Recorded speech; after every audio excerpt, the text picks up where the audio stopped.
بسم اللہ الرحمن الرحیم۔ السلام علیکم۔ ابراہا یمن کا حکمران تھا۔ اس نے یمن میں ایک عالیشان کلیسا تعمیر کر کے یمن کے لوگوں میں یہ اعلان کرا دیا کہ آئندہ کوئی شخص حج کے لیے مکہ مکرمہ نہیں جائے گا اور اسی کلیسے کو بیت اللہ سمجھے۔ اس اعلان سے عرب کے لوگوں میں غم و غصے کی لہر دوڑ گئی۔ پھر ان میں سے کسی شخص نے رات کے وقت اس کلیسا میں جا کر گندگی پھیلا دی۔ ابراہا کو جب یہ معلوم ہوا تو اس نے ایک بڑا لشکر تیار کیا اور مکہ مکرمہ کا رخ کیا۔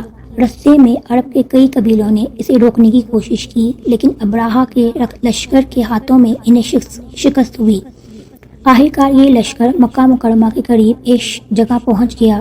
اگلی صبح جب اس نے بیت اللہ کی طرف بڑھنا چاہا تو اس کے ہاتھی نے آگے بڑھنے سے انکار کر دیا۔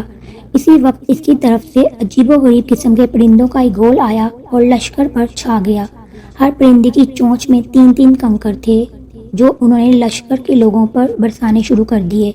ان کنکروں نے لشکر کے لوگوں کے جسموں کو چیر کر رکھ دیا۔ یہ عذاب دیکھ کر سارے ہاتھی بھاگ کھڑے ہوئے۔ لشکر کے سپاہیوں میں سے کچھ لوگ وہیں ہلاک ہو گئے اور کچھ بھاگ نکلے، وہ راستے میں مر گئے۔ ابراہا کے جسم میں ایک ایسا زہر سرید کر گیا کہ اس کا ایک ایک جوڑ گل سر کر گرنے لگا۔ اسی حالت میں اسے یمن لایا گیا۔ وہاں اس کے سارے بدن میں خون بہہ کر ختم ہو گیا۔ اس کی موت سب سے زیادہ عبرتناک ہوئی۔ اس کے 2 ہاتھی بان مکہ مکرمہ میں رہ گئے تھے جو اپاہج اور اندھے ہو گئے۔